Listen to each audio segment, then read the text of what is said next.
के श्लोक नंबर 62 में भगवान स्वयं कह रहे हैं कि अर्जुन उस परमेश्वर की शरण में जा जिसकी कृपा से परम शांति व शाश्वत स्थान अर्थात सतलोक को प्राप्त होगा। वो परमेश्वर कौन है, कहां है, कैसा है, जानने के लिए कृपया अवश्य सुनिए जगत गुरु तत्वदर्शी संत रामपाल जी महाराज के अमृत वचन। तो उन ज्ञानियों ने अपने आप निष्कर्ष निकाल लिया कि ओम नाम जाप है, वेदों में लिखा है, उस ओम नाम का रट लगा दी। और फिर साथ में एक वेदों से बाहर एक और आकाशवाणी करके इस काल ने और न्यारा खूटा ठोक रखा है, अलग से और एक भ्रमित किया हुआ है जीव को। जैसे ब्रह्मा जी कमल के फूल पर विद्यमान थे, उत्पन्न हुए, यानी वहां उनको बैठा दिया, होश में ला दिया, वैसे उत्पन्न ते पहले कर चुका था, उनको बेहोश किया हुआ था, कोमा में डाल रखा था, प्रवेश करते रहे, ये जवान हो गए तो उनको सचेत करके कमल के फूल पर बैठा दिया इस ज्योति निरंजन ब्रह्म ने, काल ने। तो ब्रह्मा जी कहता है कि मैं कमल के फूल पर बैठा था, मुझे नहीं मालूम मैं कहां से उत्पन्न हुआ, कौन भगवान है। उसी समय आकाशवाणी हुई कि तप करो तप करो। अब ब्रह्मा ने उस समय तक तो वेद भी ना पढ़े थे, वेद तो बाद में मिले हैं इसको सागर मंथन के समय। तो वो तप करने का आदेश किसका था, ये ज्योति निरंजन काल का। वो वेदों से बाहर का ज्ञान है, जो दंत कथा है, लोक वेद है। और वेद ज्ञान पूर्ण परमात्मा का दिया हुआ, जो ब्रह्म को दिया था। ब्रह्म को 5 वेद दिए थे प्रभु ने, ये सवसम वेद भी साथ दिया था, लेकिन इस काल ने सवसम वेद यथार्थ ज्ञान को छुपा दिया कि कहीं इन प्राणियों को तेरे जाल का ज्ञान ना हो जाए। और केवल 4 वेद बाद में दिए थे। तो उससे पहले तप करने का आदेश ब्रह्म ने कहा। और फिर तप से क्या होता है, सिद्धियां आ जाती हैं। इन सिद्धियों से फिर ये काल अपने रिमोट से अपना उल्लू सीधा करता है। इन ब्रह्मा विष्णु महेश को भी खूब नाच नचाता है। क्या कहा, इसी के विषय में सवसम वेद में परमात्मा ने कहा है, तपो तपो कर वाक्य सुनाया, लोकर चोबल मेरी माया। काल ने कहा तपो तपो, यानी तप करो कह करके एक वचन सुनाया। और फिर कहा अब तू सृष्टि रच, यह शक्ति मैं तुझे देता हूं। वो तपस्या करके उसको बैटरी चार्ज करवा दी, सिद्धियां आ गई ब्रह्मा जी में। आगे फिर वो ब्रह्मा जी के आप पढ़ कर देखो, ब्रह्म पुराण, विष्णु पुराण, शिव पुराण कहते ब्रह्मा जी के कान में तो इतने आदमी पैदा हो गए, जुबान पर तो इतने हो गया, मैं इस कान में तो इतने पैदा हो गए। ये सारी सिद्धि काल ने इसके अंदर फिट कर दी। और उस तपस्या के कारण उसमें सिद्धियां आ गई। उन सिद्धियों से फिर आगे इसने सृष्टि रचना का कार्य शुरू किया। और जब वो सिद्धियां समाप्त होगी तो फिर ये मैथुन सृष्टि प्रारंभ की। इस प्रकार ये काल का जाल है। तो वे ऋषियों ने साथ में, वो ब्रह्मा जी और विष्णु जी ने फिर तप किया, शिव जी ने भी 88,000 वर्ष तप किया। जबकि गीता जी में ये मना किया है कि जो हठ योग करते हैं वो कभी पार नहीं हो सकते, वो मूर्ख लोग हैं। तो ये हठ योग करने की कहां से प्रेरणा मिली, ये आउट ऑफ सिलेबस वेदों और गीता जी से बाहर का है। और उस ब्रह्म ने आकाशवाणी करके ज्योति निरंजन काल ने ब्रह्मा को दिया। इस फिर ब्रह्मा से ज्ञान लेकर के विष्णु जी ने भी 12,000 वर्ष तक तप किया। विष्णु जी ने भी, शिव जी ने भी 88,000 एक ना जाने कितनी बार तप किया, जबकि यह शास्त्र विरुद्ध है। जैसे गीता जी में लिखा है कि अर्जुन, यदि तू एक स्थान पर बैठा रहेगा तो तेरा निर्वाह कैसे होगा।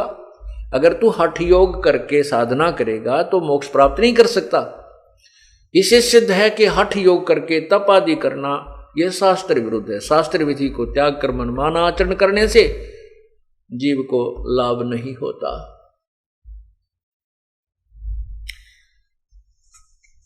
तो उन ऋषियों ने साधनाएं की,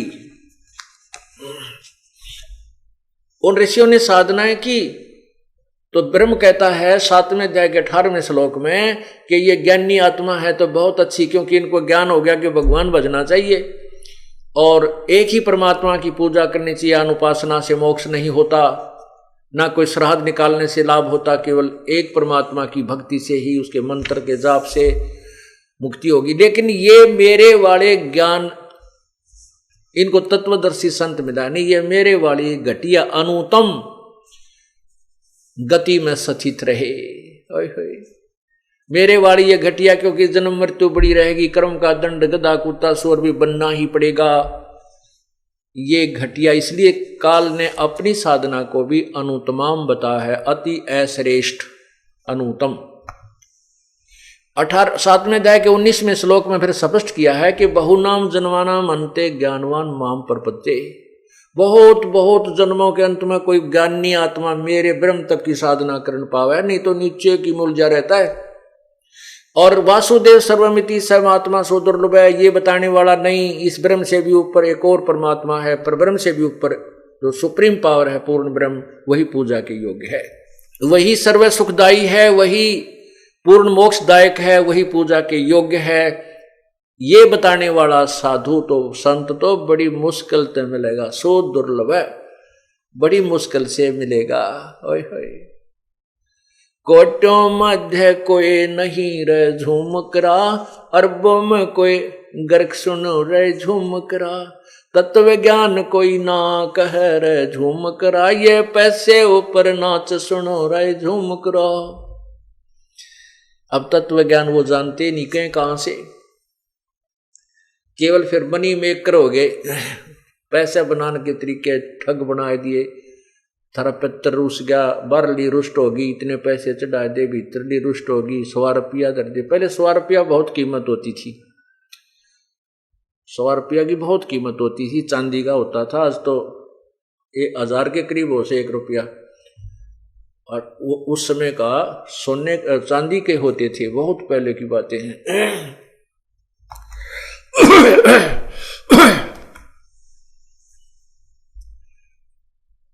अपने आत्माओं, इस काल ने कैसा जाल बनाया है। भाई भला मान चाहे बुरा मान, एक ओछी चाली चाल तन, सतपुर से बुला दिया आप जना लिया, कुछ ना सोची काल तने।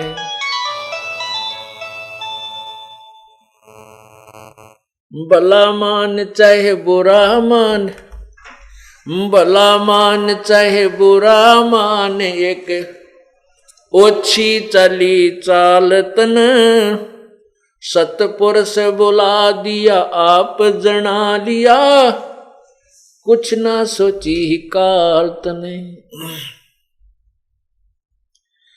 वेद पुराण कुरान बनाए, अधूरा कछ दिया ज्ञान तन, सुख संवेद का भेद छुपा के, गलती करी महांत ने।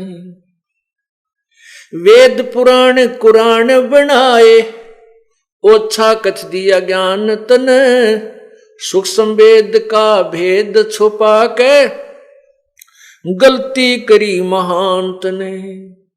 ऋषि मुनि निराकार बतावे, साकार कहें पुराण तने, अपनी महिमा आप गाई, ये जीव कहें भगवान तने। ऋषि मुनि निराकार बतावे, साकार कहें पुराण तने, अपनी महिमा आप गाई, जीव कहें भगवान तने। तपत सला पे भूने के खावे, ये जीव किए घने काल तन, सतपुर से भुला दिया आप जना लिया, कुछ ना सोची काल तने। भला मान चाहे बुरा मान, एक ओछी चाली चाल तन, सतपुर से बुला दिया आप जना लिया, कुछ ना सोची काल तने। ऋषि मुनि सब करें तपस्या, ए भगवान हमें मोक्ष दिए, तप करवा के राज दे दिया, फिर 184 में ठोक दिए। ऋषि मुनि सब करे तपस्या, हे भगवान हमें मोक्ष दिए। तप करवा के राज्य दे दिया, फिर 184 में ठोक दिए। 5 तत्व की कैद बना के इसके अंदर रोक दिए। मोह ममता की बेड़ी ला के जड़ कर्म गले में तोक दिए। 5 तत्व की कैद बना के इसके अंदर रोक दिए। मोह ममता की बेड़ी ला के जड़ कर्म गले में तोक दिए। काम क्रोध अहंकार लोभ का खूब बना दिया जाल तन। सतपुरुष बुला दिया आप जना लिया, कुछ ना सोची काल तने। भला मान चाहे बुरा मान एक ओछी चली चाल तन। सतपुरुष बुला दिया आप जना लिया, कुछ ना सोची काल तने। एक माई का पति मर्या वो दुख में माथा फोड़ थी। मेरे बेटे की तो खैर राखिए, यूं हाथ तेरे ते जोड़े थी। एक माई का पति मर्या वो दुख में माथा फोड़ थी। मेरे बेटे की तो खैर राखिए, यूं हाथ तेरे ते जोड़े थी। उस दुखिया का एक बेटा उस बेटे पर दिन तोड़ थी। अपने पूत की खैर के लिए तेरे देई धाम को दौड़े थी। उस दुखिया का एक बेटा वह बेटे पर दिन तोड़ थी। अपने पूत के खैर के लिए तेरे देवी धाम को दौड़ थी। उसके आगे वो भी खा लिया, कति करी न टाल तने। सतपुरुष बुला दिया आप जना लिया, कुछ ना सोची काल तने। भला मान चाहे बुरा मान एक ओछी चली चाल तन। सतपुरुष बुला दिया आप जना लिया, कुछ ना सोची काल तने। एक तरफ तो कंस बनाया कृष्ण भगवान तू ही। अपना स्वार्थ सिद्ध करने को ये बना दी चारों खान तू ही। एक तरफ तो कंस बनाया कृष्ण भगवान तू ही। अपना स्वार्थ सिद्ध करने को ये बना दी चारों खान तू ही। सतगुरु जी की मेर हुई तब हमने तेरी जान हुई। अच्छी उपासना सारी ये छुट गई, अब बुरे कर्मों से आन हुई। सतगुरु जी की मेर हुई तब हमने तेरी जान हुई। ये अच्छी उपासना सारी ये छुट गई, बुरे कर्मों से आन हुई। राम देवानंद धन मेरे सतगुरु, उधार दिया रामपाल तने। सतपुरुष भुला दिया आप जना लिया, कुछ ना सोची काल तने। भला मान चाहे बुरा मान एक ओछी चली चाल तन। सतपुरुष भुला दिया आप जना लिया, कुछ ना सोची काल तने। सत साहिब।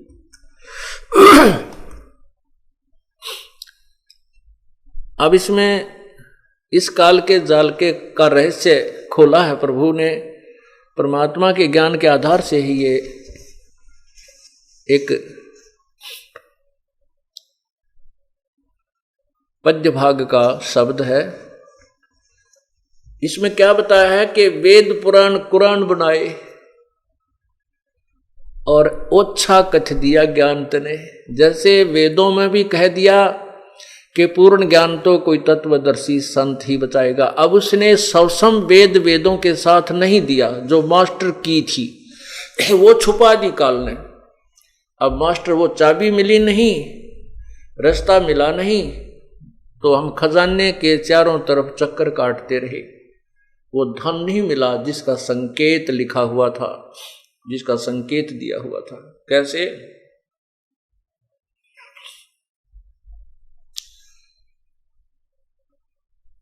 जैसे अभी आपने सुना, गीता जी में भी कहा है कि तत्व ज्ञान को समझने के लिए तत्वदर्शी संतों की खोज कर जो पूर्ण परमात्मा के विषय में पूर्ण जानकारी रखते हैं।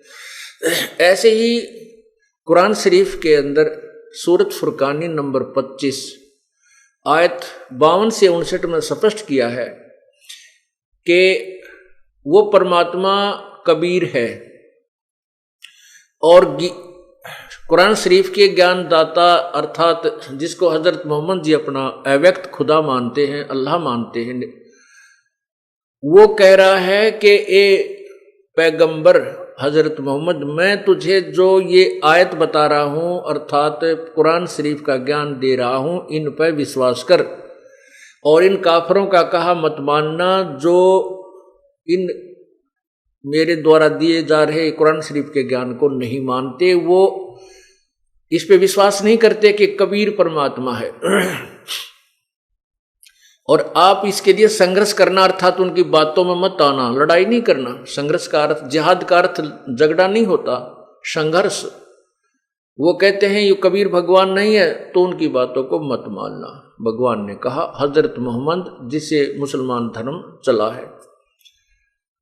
फिर ये भी बताया है कि वो वही परमात्मा है जिसने सभी सृष्टि रची है। 7 दिन में सृष्टि रची, 7वें दिन तख्त पर जा, 6 दिन में सृष्टि रची और 7वें दिन तख्त पर जा बैठा।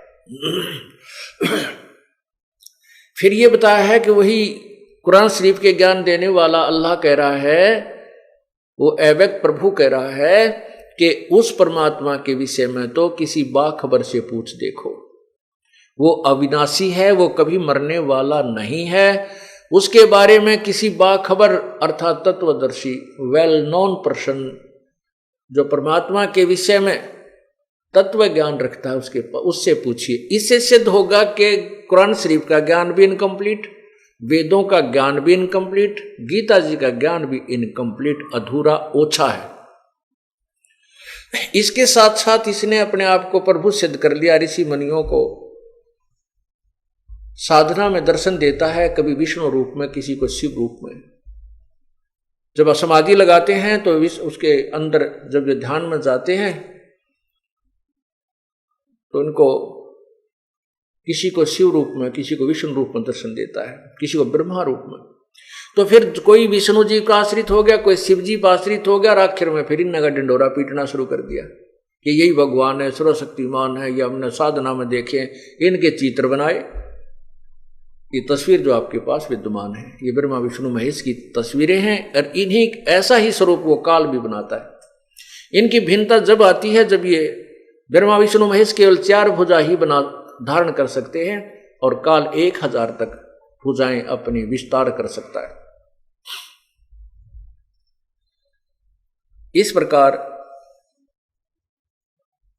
इस ज्ञान को सुनना। क्या बताया कि वेद पुराण और कुरान बना के ओछा कथ दिया ज्ञान तने, और सब संवेद का भेद छुपा के गलती करी महान तने। अब सब संवेद जो इसने गुप्त कर दिया, उसी का प्रचार करने के लिए परमात्मा को स्वयं आना पड़ता है। यजुर्वेद ऋग्वेद मंडल नंबर 9 सूक्त 96 में 16 से लेकर 20 मंत्रों में स्पष्ट किया है कि वो कबीर परमात्मा जब भी यहां प्रकट होता है, एक लीला करता है पूरे जीवन रहने की मनुष्य का जैसा, तो एक शिशु रूप धारण करता है। और शिशु रूप धारण कर किया हुआ परमात्मा जब बड़ा होता है तो अपने तत्व ज्ञान को स्वयं ही लोकोक्तियों के माध्यम से कबीर वाणी के माध्यम से उच्चारण करता है, जिस कारण से उसको एक महान कवि की उपाधि प्राप्त होती है। उसको कवि कहने लग जाते हैं, वो होता भगवान है। और वो तीसरे मुक्ति धाम में रहता है, अर्थात परमात्मा एक देशीय है और एक स्थान पर रहता है, साकार है। और वहां से वो आकर के स्वरूपांतर करके यहां पर अपनी लीला करता है।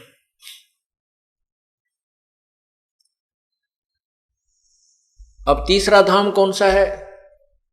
एक धाम ये काल का लोक 21 ब्रह्मांड, और दूसरा स्थान धाम परब्रह्म के साथ संग ब्रह्मांड, और तीसरा धाम सत्यलोक है, जहां पर यह परमात्मा कबीर परमेश्वर अपने यथार्थ रूप में विद्यमान है। फिर इसके ऊपर परमात्मा, यही परमात्मा कबीर देव ही अन्य 3 रूप और धारण करता है, और उन्हीं नाना रूपों में स्वयं ही विद्यमान है। अगमलोक, फिर अलखलोक, नेक्स्ट अलखलोक, फिर अगमलोक, और फिर अकैलोक अर्थात अनामी लोक, वहां पर भी प्रभु 3 रूपों में अलग से विद्यमान है। तो फिर वो चौथा लोक कहाँ है? इसी मंडल के 9 के ऋग्वेद मंडल नंबर 9 सूक्त 96 के मंत्र 20 में स्पष्ट किया है कि वो परमात्मा ऊपर एक सफेद गुम्बज के अंदर विराजमान है, और वो चौथे मुक्ति धाम में रहता है। सतलोक से आगे चौथा जो मुक्ति धाम है वो फिर अलखलोक, अगमलोक और चौथा अकैलोक, तो वहां भी वही रहता है जहां से सब सृष्टि का उत्थान हुआ है, जहां से उत्पत्ति हुई है, उसी परमात्मा ने की है। वेदों और कतेबों को पढ़कर ऋषियों और इन काजियों ने, मुल्लाओं ने जो निष्कर्ष निकाला, वो बताया कि भगवान निराकार है, क्योंकि ये इनको समझ नहीं सके। जैसे पवित्र बाइबल में लिखा है कि परमात्मा ने, पूर्ण ब्रह्म ने 6 दिन में सृष्टि रची, 7वें दिन वो ऊपर तख्त पर जा बैठा। तो जा बैठना तो साकार ही होगा, निराकार तो हो ही नहीं सकता। निराकार का तो कोई आकार ही नहीं होता, वो तो सर्वव्यापक है, तो फिर उसको सब जगह ही कहिए, एक स्थान पर नहीं रह सकता। तो वो साकार, वास्तव में साकार है, मनुष्य सदृश्य है। पवित्र बाइबल में यह भी स्पष्ट किया है कि प्रभु ने मनुष्य को अपने ही स्वरूप अनुसार बनाया है।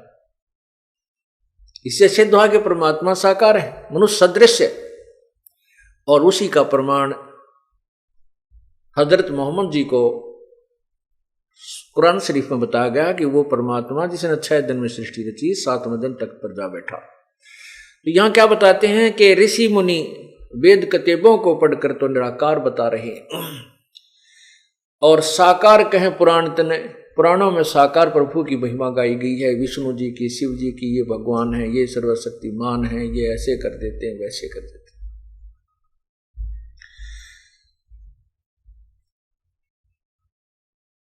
अपनी महिमा आप पर गाई और जीव के भगवान तने। क्या कहते हैं कबीर परमात्मा? ओंकार निश्चय भया इसको करता मत जान, साचा शब्द कबीर का पर्दे माही पहचान। ये ओंकार, ये ज्योति निरंजन तो अवश्य है, लेकिन ये इसको भगवान मत जानो, इसको कर्ता मत जानो, ये सुप्रीम पावर मत समझो, ये ब्रह्म पूर्ण परमात्मा नहीं है। लेकिन इसने अपने नकली दूतों के माध्यम से यथार्थ ज्ञान ना दे करके, नकली ज्ञान, यूजलेस ज्ञान दे करके अपने आप को ही प्रभु सिद्ध करवा लिया कि ब्रह्म ही सुप्रीम पावर, इससे आगे कोई भगवान को नहीं। ये अधूरे ऋषियों की, अज्ञानी ऋषियों की सोच है, वेद के ज्ञाताओं की नहीं हो सकती। क्यों? वेद में स्पष्ट किया है। यजुर्वेद अध्याय नंबर 1 के श्लोक मंत्र 15 में स्पष्ट किया है, अग्ने तनुरसी परमात्मा सशरीर है। फिर 5वें यजुर्वेद के 5वें अध्याय के प्रथम मंत्र में 2 बार स्पष्टीकरण दिया है, एक बार भी नहीं। अग्ने तनुरसी, अग्ने माने परमेश्वर, तनु माने सशरीर, रसी माने है। फिर कहा कि विष्णुवे तवा सोमस्य तनुरसी, विष्णुवे सबके पालन पोषण के लिए तवा माने उससे, सोमस्य माने अमर पुरुष का शरीर है, तनु असी, उसका एक और शरीर धारण करता, जैसे यहां आता है वो अन्य रूप धारण करके एक हल्के तेज पुंज का शरीर धारण करके यहां पर आता है। तो वो अपने पवित्र वेद भी कह रहे हैं, लेकिन वेदों को ना समझ कर ना समझ करके इन ऋषियों ने परमात्मा को निराकार बता दिया। अब इन्होंने साधनाएं की, समाधि लगाई, समाधि में ब्रह्मा विष्णु महेश के रूप में प्रभु को देखा। तो इन्होंने सोचा ये ब्रह्मा विष्णु महेश तो साकार प्रभु हैं ही हैं, और यही फिर निराकार भी यही होगा, यानी ऐसा उलट पुलट उलझ पुलझ और भ्रमित ज्ञान श्रद्धालुओं में प्रवेश कर दिया। अब उसको सेट करने में इस दास का बहुत जोर लग रहा है, क्योंकि ये पुण्यात्मा उस अज्ञान के ऊपर इतने दृढ़ हो चुके हैं, क्योंकि हजारों लाखों वर्षों से वही दंत कथा रटा रटाया ज्ञान सुनते आ रहे। अब इस तत्व ज्ञान को सुनते ही एक बार तो ऐसा लगता है जैसे कुनीन खाली हो, कुनीन की गोली खाली हो, जीभ परखते कड़वी लग गए। पुण्यात्माओं, ये जन्म मरण का दीर्घ रोग है, और इसको नष्ट करने के लिए, स्वस्थ होने के लिए यह कड़वी दवाई खानी पड़ेगी या कुनीन खानी पड़ेगी। ये तत्व ज्ञान रूपी कुनीन का अपने फांका लगाना ही पड़ेगा, ये सुनना ही पड़ेगा, और इसी से आपका ये दीर्घ रोग कटेगा। क्या बताते हैं? ऋषि मुनि सब करे तपस्या, हे भगवान हमें मोक्ष दिए, तप करवा के राज दे दिया, फिर 184 में ठोक दिए। देख कितना न्याय करता है ये। अब भोड़ी आत्मा श्रद्धालु गिड़गिड़ाते हैं, इतनी कठिन साधना करते हैं, जिनकी पलक भी जमीन पर टिक गई, इतने लंबे समय तक तप किया है, और शरीर भी जीर्ण शीर्ण हो गया, खाने की परवाह की नहीं, कोई सेब बनाने की परवाह की नहीं, इतनी कठिन साधनाएं की, किस लिए? कि हमें मोक्ष मिले, हम जन्म मृत्यु के संकट से समाप्त हों, हमारे जन्म मृत्यु का रोग नष्ट हो। और उन बेचारों ने दंत कथाओं के आधार से, सुनी हुई अज्ञान के आधार से तपस्याएं शुरू की। स्वयं ही इस काल ने ऐसा भ्रमित ज्ञान दिया कि तप करो तप करो। ब्रह्मा जी तप कर डरते कि भगवान की आकाशवाणी समझी कि परमात्मा का आदेश है, लेकिन था यूं काल का आदेश। तो यहां कहते हैं ऋषि मुनि सब करे तपस्या, हे भगवान हमें मोक्ष दिए, तप करवा के राज दे दिया, फिर 184 में ठोक दिए। तप से राज मदमानम, जन्म तीसरे शुक्र समानम, राजेश्वरी तपेश्वरी सो राजेश्वरी, राजेश्वरी सो नरकेश्वरी। ये पुराणों का व्याख्यान है, साथ में परमात्मा की वाणी है कि तप से राज मदमानम, फिर जन्म तीसरे शुक्र शवानम। अब तप करके, जैसे चुनक ऋषि की कहानी आपने सुनी, बहुत वर्षों तक तप किया परमात्मा पाने के लिए, लेकिन मोक्ष वो परमात्मा पाने का तरीका नहीं था। आम के स्थान पर बबूल किक्कर का बीज बो लिया, और वो इतना जबरदस्त हो गया कि फिर वो उसमें कांटे कांटे हो गए। अब तपस्या से और ओम नाम के जाप से, क्योंकि जब इंसान समाधि लगाता है ओम नाम का जाप नहीं कर सकता, वो समाधिस्थ होकर के तो केवल अंदर के नजारे देखता है, इस ब्रह्मांड में क्या हो रहा है, कहीं कुछ हो रहा है, कहीं कुछ हो रहा है, कहीं कुछ हो रहा है, जैसे टीवी देखते हैं। और फिर उससे तप हो जाता है। तप का नियम है कि अगले जन्म में उसको राज्य देता है, तप से राज्य मिलता है, और उस राज्य में नरी बकवाद करता है ये राजा। ओए होए, सारी कुबद कुमावे है, थोड़ा बहुत पुण्य कभी सूत बैठ जाएगा, दिवर पुण्य भी कर देता है, लेकिन पाप घना करता, अभिमान बन जाता है, दूसरे की ना नहीं सुन सकता, ना जाने कितने प्राणियों को की हिंसा भी कर डालता है, पीड़ाएं भी देता है, ना जाने कितने कुकर्म इकट्ठे कर लेता है। और फिर क्या बनता है? जैसे वो सिद्धियां आ जाती हैं उस तपस्वी के अंदर, चुनक ऋषि में सिद्धियां आ गई थी, तो मानधाता चक्रवर्ती राजा की बेहतर सोनी सेना अपनी सिद्धि शक्ति तय बना कर एक एटम बम पुतली और उनको नष्ट कर दिया, मार डाला। अब उस ऋषि के वो पाप बैड अकाउंट में लिखे गए और जो उसने तप किया वो गुड अकाउंट में लिखा गया।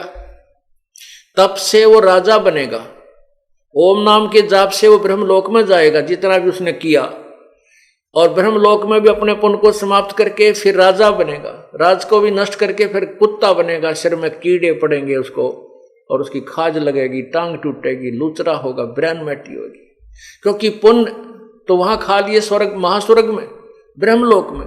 कुछ शेष पुण्य बचे थे जो तप के आधार से वो राजा बन करके यहां मौज उड़ा ली, और फिर आया जब पाप कर्मों का टर्न, फिर क्या होगा कि वो जो बेहतर अक्षौणी जीव मारे थे, सैनिक मारे थे, वो कीड़े बनकर उसी तपस्वी के कुत्ता रूप में जब वो होगा, उसके कीड़े पड़ के उसके सिर में कीड़े पड़ेंगे और वो खाएंगे उसको नोच नोच करके। तो यहां परमात्मा क्या बताते हैं, ऋषि मुनि सब करें तपस्या, हे भगवान हमें मोक्ष दिए, तप करवा के राज दे दिया, फिर 184 में ठोक दिए। 5 तत्व की कैद बढ़ा के इसके अंदर रोक दिए, और मोह ममता की बेड़ी हिला के जड़ कर्म गले में तोक दिए। पहले हाथों में थकड़ी और पैरों में एक और चैन बेल बांधी जाती जिसको बेड़ी कहते, और गल में एक और भारी वस्तु का भारी बेल डाल के और नीचे तक उन तीनों का एक कनेक्शन कर देते थे, बेड़ी का भी और नीचे हथकड़ियों का भी, और गल में वो और एक भारी वजनी वस्तु डालते थे लोहे की। तो ये क्या बताता है कि जो तुम काल की जाल में कैद में रह रहे हो, ये कैसे तुमने बांध रखा है, 5 तत्व की कैद बना के। ये शरीर आपका एक ये कैद है, ये बंधन है, इसमें आपको बांध दिया, इसमें डाल दिया, इस जेल में। इसमें बांधने के क्या क्या बेड़ी और हथकड़ी और तोक हैं। कहते हैं मोह ममता की बेड़ी लाके एक दूसरे में, ये मेरा पुत्र है, ये मेरी पुत्री है, ये मेरी काया, ये मेरा जो है ना संपत्ति है, ये मेरी कोठी है, कार है। कहते ये जो मोह ममता की बेड़ी तेरे बांध रखी है, और फिर जड़ कर्म गले में तोक दिए, जड़ कर्म गले में तोक दिए कि तेरा कर्म अच्छा करेगा तो अच्छा मिलेगा, बुरा करेगा तो बुरा मिलेगा, ये और हमारे गले में बांध दिए इसने। तो फिर क्या बताते हैं, काम क्रोध अहंकार लोभ का ये खूब बुना दिया जाल तने। एक बहन ने अपनी आत्मकथा बताई, इस सत्संग को सुनकर, 5 दिन का सत्संग किया था हमने एक जगह, तो उस सत्संग को वो सुनती रही, उसमें वो नास्तिक हो चुकी थी। एक सहेली ज्यादा प्रार्थना करके उसको हमारे सत्संग में लाने लगी, फिर उसको रुचि सी बढ़ने लगी, क्योंकि ये ज्ञान वर्तमान में सुने ज्ञान से भिन्न था।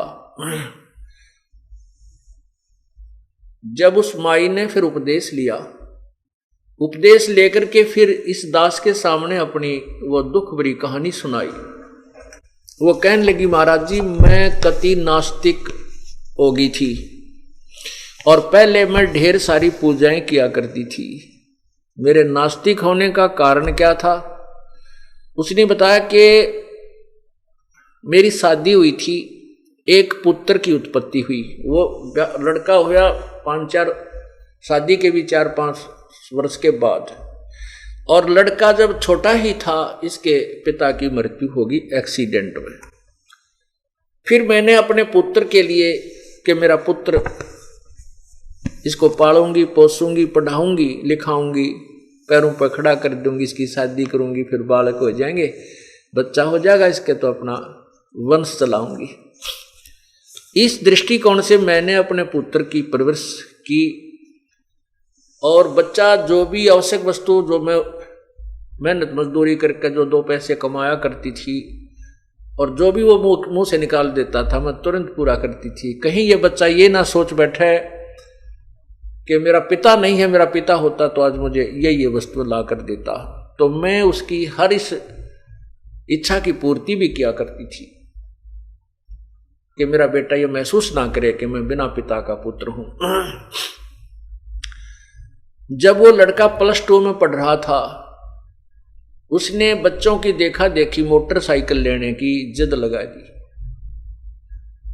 मैं बहुत डरा करती थी कि इसका पिता भी ऐसे ही मृत्यु को प्राप्त हुआ था एक्सीडेंट में, और कहीं ये मेरा बेटा मोटरसाइकिल पे मार ना खा जाए। लेकिन बच्चे ने जिद बहुत कर दी। अब उसका दुख नहीं देखा गया, तो मैंने जैसे तैसे उधार सुधार करके वो मोटरसाइकिल उस बच्चे को परचेज करवा दी। अब वो बच्चा अपने एक साथी को लेकर के प्रतिदिन कॉलेज जाने लगा। प्रतिदिन की तरह एक दिन भी वो बच्चा अब रोटी खा के बच्चे को खाना खिलाया, मैंने खाना बना रही थी, और वो अपना मोटरसाइकिल उठा के चला गया प्रतिदिन की तरह। अपने साथी को लिया जो साथ ही मकान था थोड़ी दूरी पर, तो चले गए। मैंने वो 2-4 रोटियां और बनाई। रोटी बना करके मैं सोची ला रोटी खा लेती हूं। मैंने ऐसे ग्रास मुंह की तरफ किया था, इतने में वो लड़का उसका साथी, उसके भी चोट लगी हुई, कपड़े फटे हुए, थोड़ा बहुत रक्त उससे भी निकल रहा था। वो भाग गया आया, कहने लगा आंटी मेरे अब भाई की मृत्यु होगी ना, वो एक्सीडेंट हो गया भाई का। अब उसने नो कहा और मेरे हाथ से वो रोटी छूट गई मुंह में, जो आज खाने के लिए ग्रास उठाया था। अब मैं सिर पे कपड़ा नहीं, पैरों में जूते नहीं, उस बच्चे के पीछे पीछे बहुत बुरी तरह दौड़ ली। उसने स्थान बता दिया था कि वहां एक्सीडेंट हो गया। वहां गई तो वहां मोटरसाइकिल बुरी तरह टूटी हुई पड़ी थी, बच्चा नहीं था। पता चला कि वो किसी हॉस्पिटल, नजदीक ही एक अस्पताल था सरकारी, वहां लेकर गए हैं। वहां जाकर पता चला कि वो जाते ही पता लग गया कि उसकी मृत्यु हो चुकी है। कहते मैंने द्वार, उस हॉस्पिटल की द्वार का टक्कर मारी, मेरा सिर फट गया, बेहोश हो गई, 7 टांके आए मेरे सिर में। उसके बाद रो रो का बुरा हाल हो गया। और जितनी भी पूजाएं मैं किया करती थी, ठाक मैंने कुर्डियां पर फेंक दियो, देवताओं की मूर्ति मारती और वो पितरों की, जितने भी पूजाएं मैं करती थी, क्योंकि मैं ढेर सारी पूजाएं करती थी। मैंने कोई स्थान नहीं छोड़ा, जिसने भी जो बता दिया कि वहां भी जाइए वहां भी जाइए, सारे सब पूजाएं मैं करती थी, देवी देवताओं की, ब्रह्मा विष्णु जी की, शिव जी की, हनुमान जी की, संतोषी माता की, शेरावाली माता की, बाबा श्याम जी की, यानी जो भी हरिदास जी की, गरीबदास जी की, यानी जहां भी जिसने मुझे नियर बाई बताया मैं उड़े जाया करती कि हे भगवान मेरे बच्चे की लंबी आयु देना। परमात्मा कहते हैं आए हाय कि जो खावे ताको, जो बख्शक ताको विश्वासा, और जो रक्षक उसते ये फिरे उदासा। जो इनको खाता है, जो भक्षक है, उसको तो ये भगवान मान रहे हैं काल को तो, और जो रक्षक है कबीर परमात्मा, उस तो उदास फिरते हैं, कहते ना तू भगवान नहीं, भगवान तो यही है, ब्रह्म है, और ब्रह्मा विष्णु महेश ही प्रभु हैं। क्या कहते हैं परमात्मा, मैं रोवत हूं सृष्टि को, ये सृष्टि रोवे मोहे, गरीबदास इस वियोग को समझ न सकता कोई। गरीबदास जी महाराज कबीर परमात्मा के विषय में बता रहे हैं। गरीबदास जी को कबीर परमेश्वर ने यह ज्ञान बताया, उसका आगे वो वर्णन कर रहे हैं कि कबीर परमात्मा ये कहते हैं कि मैं तो अपनी प्यारी आत्माओं को रोता फिरता हूं कि तुम मेरे बच्चे हो, मेरी आत्मा हो, तुम मेरे पास आ जाओ, तुम मेरे ज्ञान को ग्रहण करो, मैं तुम्हें अपने सतलोक में ले चलूंगा। और ये मुझे कहते हैं नहीं तू भगवान नहीं है, और मुझे ही ढूंढ रहे हैं, मेरे लिए रो रहे हैं, हे पूर्ण परमात्मा, हे सर्व सुखदाई, हे हमारे दुखों को दूर करने वाले, हे प्रभु हमारे हमें दर्शन दे, हमारे दुख कष्टों को निवारण कर। ये मुझे ढूंढ रहे हैं और मैं इनको ढूंढ रहा हूं। हमारे बीच में जो अज्ञान का ये पर्दा, ये भीत द्वार खड़ी कर दी, ये टूटे बिना बात नहीं बन सकती। मैं रोवत हूं सृष्टि को, ये सृष्टि रोवे मोहे। और गरीबदास जी कहते हैं, कबीर भगवान ने कह रहे हैं, हमारे इस वियोग को, हमारे इस बिछड़े हुओं को कोई नहीं समझ पा रहा। हम एक दूसरे से बिछड़े हुए हैं, ये मेरे से दूर हो गए। अब इनका मुंह काल ने मेरे से विपरीत कर दिया, उल्टा ज्ञान इनके हृदय में ठोक ठोक कर भर दिया। ये भगवान को नहीं समझ पा रहे।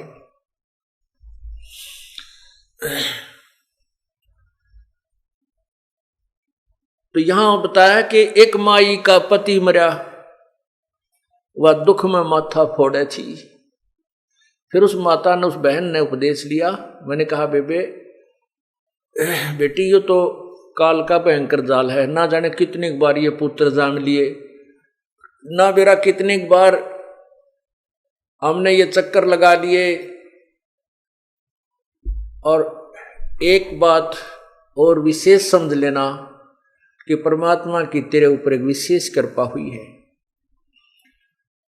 देखो, पुत्र चलो जीवित भी रह जाता तो तय इस काल के जाल से नहीं निकल सकती थी। वो तो जो होना था हो लिया, काल का जो विधान था उसने अपना पूरा कर दिया। अब ये सर्वस्व समाप्त करके भी और तुझे ये मार्ग मिल गया तो समझ लेना तेरा कुछ भी नहीं बिगड़ा है। तेरे ऊपर एक विशेष उपकार है परमात्मा का कि अब तेरी रुचि पूर्ण रूप से प्रभु में लगेगी। ज्ञान समझ में आ गया और कोई मोह ममता का कारण तेरे लिए रहा नहीं। अब जैसे परमात्मा क्या कहते हैं, कबीर जी कहते हैं, हम घर फूक्या अपना और लुका लीन हाथ, उसका घर भी फूक देवा जो चले हमारे साथ। परमात्मा कहते हमने तो अपना घर जला दिया और एक बढ़ता हुआ मसाल हाथ में ले रखा, मिराड मसाल, और उसका भी घर फूक दें जो हमारे साथ चलेगा, उसका भी घर का नाश कर देते हैं। अब यहां इस बात को समझना है, कैसे नाश करते हैं। हमारे शरीर में और ज्यादा जो मोह ममता रूपी घर किए हुए हैं, ये अड़ंगा भरा है। कहते हैं जो हमने तो अपना ये घर साफ कर लिया, फूक फाक दिया, इसके अंदर जो कबाड़ भरा था, और उसका घर भी फूक दिया जो हमारे साथ, अर्थात हमारा पंथी होगा, हमारा हम सफर होगा, हमारे अनुसार जो चलेगा, उसका भी ये सारा कबाड़, उसके घर के अंदर का सारा गंद जला देंगे। हम घर फूक्या अपना और लुका लीना हाथ, उसका घर भी फूक देवा जो चले हमारे साथ। एक बार श्री नानक जी अपने दो शिष्यों के, विशेष शिष्य थे उनके साथ भ्रमण पर जा रहे थे। एक वृद्धा उनकी बहुत अच्छी सेविका थी, वो उनके वहां रुके, तीनों जने। बुढ़िया ने बड़ी सेवा करी, गायें बांध रखी थी। हाँ, पहले वो जाते थे तो बुढ़िया बहुत ज्यादा समय गुरुजी के पास बैठ करके ज्ञान सुनने में लगाती थी। दूसरी बार जब वो दूसरी तीसरी बार गए तो वह बुढ़िया ने गाय ले ली मोल। गाय लेकर के उसको परवरिश में लगी रहती थी। गुरुजी गए तो उनको अच्छा दूध गाय का, फिर दही मक्खन, खूब सेवा की। और गुरुजी के पास थोड़ी बैठे, गाय के संभाल घनी करे और बैठे जब गाय की चर्चा कर दे। गुरुजी गाय बहुत अच्छी है, इतना दूध देती है, ये तो 2 महीने पहले भी, 1 महीना पहले दूध देना बंद करती है, फिर तुरंत ब्याह जाती है। अब फिर क्या कहती है परमात्मा, जब गुरुजी चलने लगे, सुबह न बोले भगवान करे बुढ़िया तेरी गांव मरियो। ओ ले भाई, ये गांव मरियो, ये आशीर्वाद दे दिया कि परमात्मा रब करे तेरी गांव मरियो। अब बुढ़िया भी गुरु जी के मुंह का ना देखे भाई यू के कया गुरु जी ने अच्छी सेवा करी, दूध पियाया, घी खवाया, गाय कर ये मरियो। तो आगे चल के वो दोनों शिष्य पूछने लगे गुरुदेव आपने उस बुढ़िया का दिल तोड़ दिया, वो तो बड़ी खुश हो रही थी गाय को पाल करके और आपने दुर्शीष दे दी कि उसकी गाय मरे और वो तो बहुत दुखी हो जाएगी। तो गुरुजी बोले भाई फिर बताऊंगा इस प्रश्न का उत्तर, अभी मैं कुछ नहीं दे सकता। अब वह तीसरे दिन गाय मरगी बीमार होकर, गाय मरगी बुढ़िया 2-4 दिन तक दुख पाई, फिर वह फुर्सत होगी तो पहले तो वो नित्यनेम सुबह का जो गुटका भी ना कर पावा थी, उस गाय मुड़जी पुड़ज रह जाती, दिन मरण के रह रहे थोड़े कति बुढ़ा पावर या कोडी कोडी चालर गां के चिपटी रही थी, भजन ना करे थी। तो फिर वह बुढ़िया ने वो भजन का समय खूब मिल गया, अपना अच्छा भजन करे सुबह शाम दोपहर दिन में भी, उलगी सी होगी। फिर गुरुजी आए 2-1 महीना के बाद। अब उन चेलों को ये हो रही बुढ़िया जाते बोगरा मारेगी भारत, तू खड़ा आ गया मेरी गांव मरगी, आशीर्वाद दुर्शाशीष दे के गए थे। तो जाते ही बुढ़िया ने बड़ी सेवा करी, खाट बिछाई, बैठाए गुरुदेव को। तब परमात्मा गुरुजी ने पूछा कि बुढ़िया सुना कुछ भजन सिमरन ठीक बन रहा है, बिलाजी मौज होगी, और आपका जो वचन फल गया वो गां मरगी व गां ना मरा होता मैं मरूं, अर्थात मैं अधूरी जाति मेरी भक्ति नहीं बनती प्रभु व गां की मृत्यु होने से, और मुझे भजन का समय मिल गया, आपने मेरे ऊपर बड़ा रहम किया। तो परमात्मा ने कहा बुढ़िया उस समय तक तने मैं बहुत बुंडा लग गया, जब तक तुम अंदर अंदर खूब गाल दे थी मेरे ती बताइयो किसे गुरुजी हुए मेरे पशुओं ने मार कर राजी है, कहा जी एक बार तो मन में खोट आया था, परंतु बाद में समझ में आई।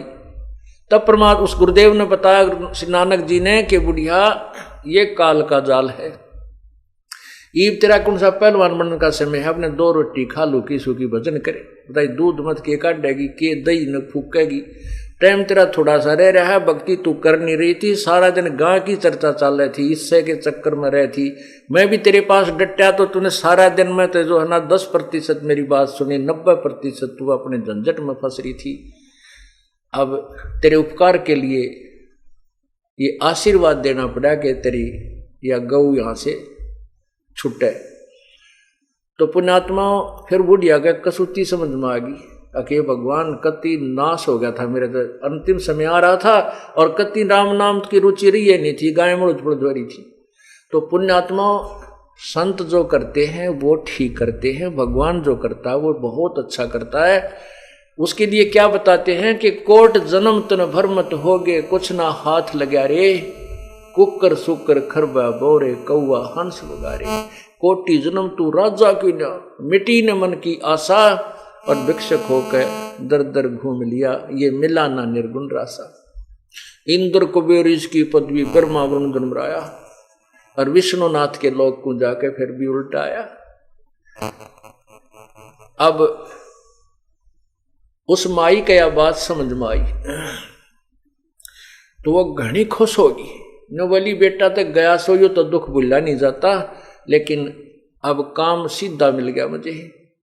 अपनी भक्ति करी बुढ़िया ने खूब डट के, और कहते हैं वहां उसके दूसरे पड़ोसी बता रहे थे कि शाम के समय एक पैर नीचे बुढ़िया का, एक पैर ऊपर, और नो कड़लाएं जैसे नो की नो सुबह बैठी पाई मरी पाई, आराम से गई, यानी इतना सुंदर मौत हुई पता भी नहीं चला। तो पुण्यात्माओं इस काल के जाल को परमात्मा ही समझा सकता है। कहते एक तरफ तो कंस बनाया कृष्ण भगवान तू ही, अपना स्वार्थ सिद्ध करने को बना दी चारों खान तू ही। अब देखो काल का कितना जबरदस्त जाल है। एक तरफ तो कंस राक्षस पैदा कर दिया दुर्बुद्धि, और उसने उसके द्वारा फिर अपनी ही बहन को यातनाएं दिलवाई। आकाशवाणी खुद कर दी काल ने कि तेरी मृत्यु तेरी ही बहन की 8वीं संतान से होगी, तेरे मारने वाला तेरी बहन की कोख से उत्पन्न होगा। बताइया कि 8 लाग रही थी तो होना था वो हो जाता। ये क्यों बोली आकाशवाणी? किसने बोली? इस काल ने बोली। ये सारे कुकर्म खुद करवाता है, जीव को दोषी बनवा देता है और फिर सजा देता है। अब कंस को कौन ज्ञान समझावे? कंस एक तरफ तो उस आकाशवाणी को सत्य मान रहा है कि जो उसमें कहा वो सत्य है कि तेरी मृत्यु तेरे ही बहन की 7वीं यानी कोख से उत्पन्न हुई संतान से होगी। अब पुण्यात्माओं, जब उसको कोई विद्वान गुरु मिलता तो उसको कहता, कंस जब इस आकाशवाणी को तो शुद्ध मान रहा तो इसको फेल कैसे कर देगा? अब तू अपनी सूझबूझ से भगवान के आदेश को कैसे चेंज कर सकता है? या तो होगी तो होगी, तू और पाप इकट्ठे मत कर। अब इतनी दुर्बुद्धि होगी थी उसकी कि उसने अपने आप भगवान से भी बड़ा बनने की चेष्टा की। एक तरफ तो आकाशवाणी को सत्य मान रहा है कि तेरी मृत्यु होगी, ऐसे ही होगी, और फिर उसको निष्क्रिय करने के लिए अपनी बकवाद शुरू की। अपने बहनोई और बहन को कैद में डाल दिया, उत्पन्न होने वाली संतान को बेरहमी से मार डाला, और फिर आकाशवाणी हुई कि तेरे मारने वाला जन्म ले चुका है। आसपास के नवजात शिशु मरवा डाले। ओए कति जो 5-7 वर्ष तक के थे उनको सबको मार डाला, कत्लेआम करवा दिया उस पाप आत्मा ने, और बचा फिर भी कोई ना। और वहां फिर क्या कहते हैं कि एक तरफ तो कंस बनाया कृष्ण भगवान तो ही, और फिर विष्णु को रिमोट भर दिया, विष्णु को वहां उत्पन्न कर दिया, और विष्णु ने फिर उसको कंस को मार दिया। अब कंस के मार देने से, क्योंकि वह इतना अत्याचार कर रहा था, लोग इतने भयभीत हो रहे थे, और कंस के मार देने से, श्री कृष्ण द्वारा मर जाने से सबने बड़ी खुशी जताई।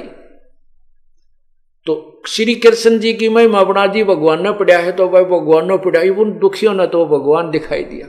अब इस प्रकार उस काल ने ये जाल चल के चाल इस श्री कृष्ण जी और उर्फ विष्णु जी अपने पुत्र की महिमा बनवा दी। अब ये भोड़ी आत्मा उसी गुण ने गा गा के, उसी कथाओं को रिपीट कर करके, और श्री कृष्ण अर्थात विष्णु जी सतोगुण भगवान की साधना पर आश्रित कर दिए काल भगवान ने।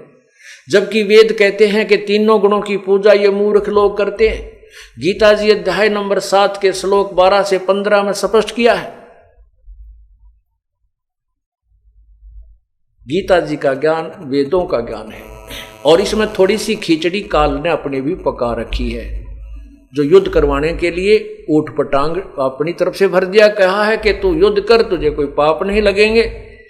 दूसरे अध्याय के 37वें श्लोक में कहता है कि अर्जुन तेरे दोनों हाथों में लड्डू है, यदि युद्ध में यदि तो कहते हैं कि लाभ हानि को भूल के और निस्वार्थ भाव से युद्ध कर तो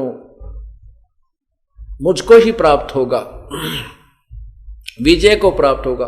और 38वें श्लोक में कहता है कि मर गया तो तू स्वर्ग जाएगा युद्ध में, और जीवित रहा तो पृथ्वी का राज भोगेगा। तुरंत ही लाभाणी भी बता रहा है, और एक तरफ से कहता लाभाणी को भूल कर तो युद्ध कर ले। या जो बीच में खिचड़ी उल्टी सुल्टी पकाई है, ये काल के अपने कुछ मिक्स्ड हैं, दोगले शब्द हैं। अर्जुन ने कहा कि भगवान तेरी दोगली बातें मुझे अच्छी नहीं लगती, एक तरफा ज्ञान बता जो मेरे हित में हो, ये स्पष्ट किया। तो वेदों का जो ज्ञान है वो वेदों से मिलता है गीता जी में, और उसके थोड़ा सा भिन्न है वो काल का अपना लोक वेद है। जैसे तपो तपो कर वाक्य सुनाया, लोक रचो बल मेरी माया, बीच में आकाशवाणी करता है, कंस को आकाशवाणी कर दी। ये सारी काल की खिचड़ी है। ये एक तरफ तो कंस बना दिया, उसको ऐसे पाप करवा दिए खुद ही, और एक तरफ अपना अंश भेज दिया, विष्णु भेज दिया श्री कृष्ण रूप में, वो कंस मरवा दिया, और सारे प्राणी उस कंस के ऊपर आश्रित, विष्णु उर्फ कृष्ण जी पर आश्रित हो गए, उसको भगवान मानने लगे। तो वो बुद्धि हमारी ऐसी दृढ़ कर दी काल ने। तो यहां क्या बताते हैं, एक तरफ तो कंस बनाया, बनाया कृष्ण भगवान ने तुही, अपना स्वार्थ सिद्ध करने को ये बना दी चारों खान तुही। सतगुरु जी की मेर हुई तब हमने तेरी जान हुई, राम देवानंद ओछी उपासना सारी ये छुटगी, इन बुरे कर्मों से आन हुई। राम देवानंद धन मेरे सतगुरु, उधार दिया रामपाल तन, सतपुरुष भुला दिया आप जना लिया, कुछ ना सोची काल तन।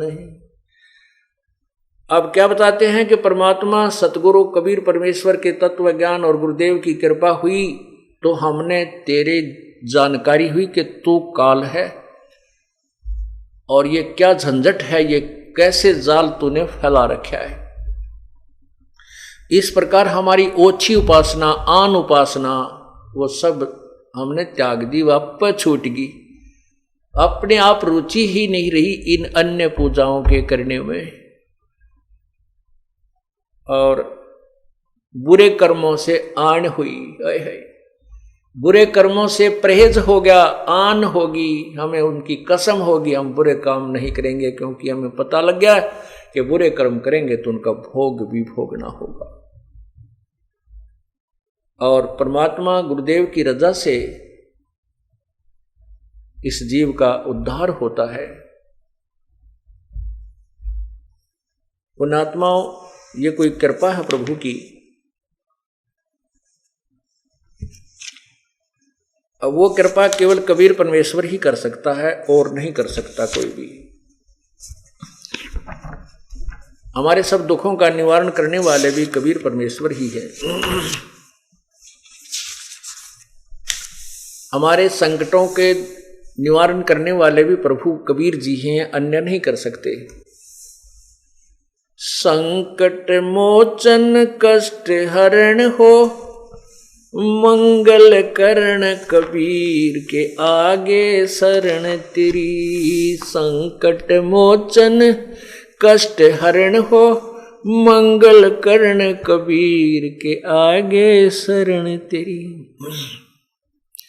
पहले तो मोह ज्ञान नहीं था, प्रेम होया ना तेरे में। पहले तो मोह ज्ञान नहीं था, प्रेम होया ना तेरे में। दीन जान के माफ कीजियो, खता हुई बिन बेरे में। दीन जान के माफ कीजियो, खता हुई बिन बेरे में।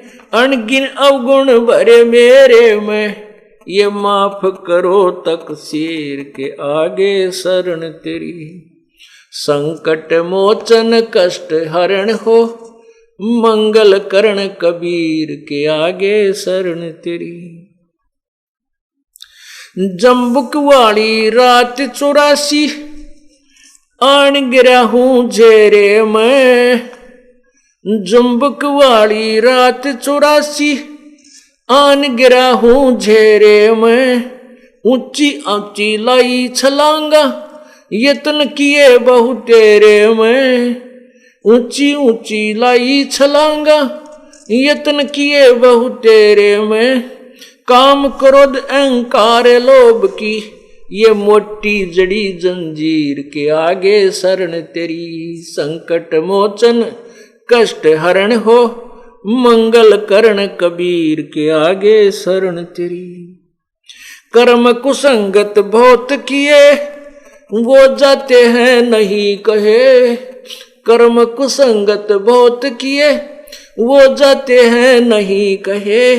आके आप संभालो सतगुरु, लख 84 में जाहे बहे।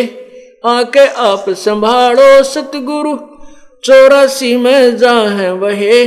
जन्म मरण के कष्ट सहे, अब मेटो जन की पीर के आगे शरण तेरी। संकट मोचन कष्ट हरण हो, मंगल करण कबीर के आगे। गुप्त रूप में सब काज सारते, जो भी विपता आन पड़े। गुप्त रूप में सब काज सारते, जो भी विपता आने पड़े एक दिन दर्शन देने होंगे, दीन दयाल नो नहीं सरे एक दिन दर्शन देने होंगे, दीन दयाल नो नहीं सरे तुम बिन पापी नहीं तेरे, मेरा अवगुण भरा शरीर के आगे शरण तेरी। संकट मोचन कष्ट हरण हो मंगल करण कबीर के आगे शरण तेरी। संकट मोचन कष्ट हरण हो मंगल करण कबीर के आगे शरण तेरी। प्रेमी पक्षी दुखी होते हैं जब भी छुड़ जा रात पड़े, प्रेमी पक्षी दुखी होते हैं जब भी छुड़ जा रहन पड़े, हम युगों युगों के बिछुड़े फिरते कैसे अब मन धीर धरे, हम युगों युगों के बिछुड़े फिरते कैसे ये मन धीर धरे, जैसे जलबन मीन मरे मेरी ऐसी हुई तासीर के हो आगे शरण तेरी। संकट मोचन कष्ट हरण हो मंगल करण कबीर के आगे शरण तेरी। संकट मोचन कष्ट हरण हो मंगल करण कबीर के आगे। रजा तेरी से दादू नानक जी का सतलोक में वास हुआ, रजा तेरी से दादू नानक जी का सत्यलोक में वास हुआ। 100 प्रश्न उत्तर कीने तब धर्मदास को विश्वास हुआ, 100 प्रश्न उत्तर कीने तब धर्मदास को विश्वास हुआ। भगत के कारण ख्वास हुआ जागी सुल्तानी की तकदीर के आगे शरण तेरी। संकट मोचन कष्ट हरण हो मंगल करण कबीर के आगे शरण तेरी। हिरण वाला पैर उलझा लिया, हिरण वाला पैर उलझा किया पड़ मोह माया के चक्कर में, हिरण वाला पैर उलझा लिया पड़ मोह माया के चक्कर में। अब मोहे ज्ञान होया मैं आया इस काल बलि की टक्कर में, अब मोहे ज्ञान होया मैं आया काल बलि की टक्कर में। हरदम तेरा करूं जिक्र में आन पड़ी मोए भीड़ के आगे शरण तेरी। संकट मोचन कष्ट हरण हो मंगल करण कबीर के आगे शरण तेरी। पावचनों के लालच में ये बंदर वाली मूठ गई, पावचनों के लालच में ये बंदर वाली मूठ गई। मूठ खुले ना जान बचे ना हे साहेब या कौन हुई, मूठ खुले ना जान बचे ना हे साहेब ये कौन हुई। रामपाल सतगुरु शरण लई खाई शब्द दूध की खीर के आगे शरण तेरी। संकट मोचन कष्ट हरण हो मंगल करण कबीर के आगे शरण तेरी।